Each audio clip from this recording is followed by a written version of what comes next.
సూర్యాపేట జిల్లా కోదాడ టౌన్లో 4 కొత్త కోర్టు బిల్డింగ్ నిర్మాణ పనులకు శంకుస్థాపన చేశారు high court chief justice Alok Aradhe. కార్యక్రమంలో 4 హైకోర్టు న్యాయమూర్తులు పాల్గొన్నారు.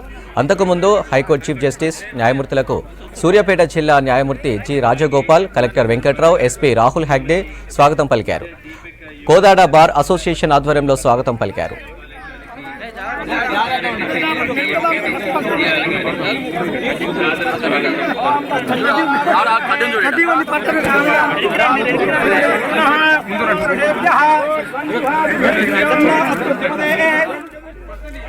సూర్యాపేట జిల్లా చింతలపాలెం మండలం నక్కగూడెం ఎత్తిపోతల పథకం పునరుద్ధరణ పనులకు శంకుస్థాపన చేశారు రాష్ట్ర మంత్రులు.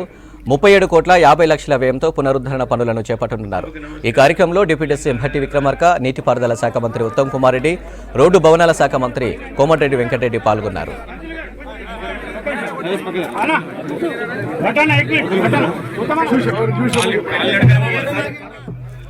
తమది ప్రజల కోసం పనిచేసే ప్రభుత్వమన్నారు డిప్యూటీ సీఎం మల్లు భట్టి విక్రమార్క.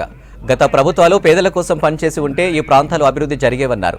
గత బీఆర్ఎస్ సర్కారు కట్టిన కాళేశ్వరం ప్రాజెక్టు 3 ఏళ్లు పూర్తి కాకముందే కూలిపోయిందన్నారు మంత్రి ఉత్తమ్ కుమార్ రెడ్డి.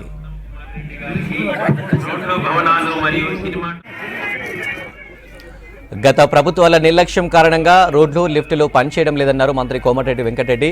తమ ప్రభుత్వంలో నిర్మించిన పనులు కనపడుతున్నాయని, గత ప్రభుత్వాలు చేసిన అభివృద్ధి పనులు మాత్రం కనపడటం లేదన్నారు.